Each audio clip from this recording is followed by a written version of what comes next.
দেখুন বন্ধুরা, এবার আম প্রচুর সস্তা। এবার হিমসাগর আমটা খুব বেশি সস্তা, সেই জন্যে কিছু আম নিয়ে এসে আমি এই আম সত্ত্ব বানাবো বলে কতগুলো আম নিয়ে এসে ছাড়িয়ে তাকে গাড়া বানিয়ে আমি কড়াই একটু জ্বালিয়ে নিয়ে এই প্লেটে একটু তেল দিয়ে ওটাকে ঢেলে দিয়ে রোদ্রে শুকিয়েছি। এতে চিনি দিইনি, চিনি ছাড়া। এই জন্যে রঙটা একটু কালো হয়েছে, লাল হয়েছে।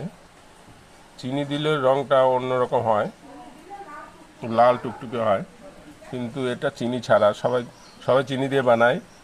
তা আমি বলেছিলাম না, আমি আমসত্ত্ব আমি চিনি ছাড়াই বানাবো, দেখো হয় কিনা। তো এই দেখুন আমি বানিয়েছি, কি সুন্দর রোদ্রে শুকিয়ে এটা তৈরি হয়ে গেছে। তা দেখুন কি সুন্দর কালার এসছে, খেতে খুব ভালো হয়েছে, মানে এত সুন্দর। তো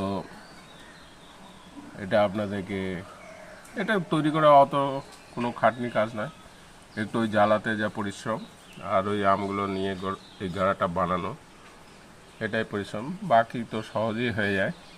একটু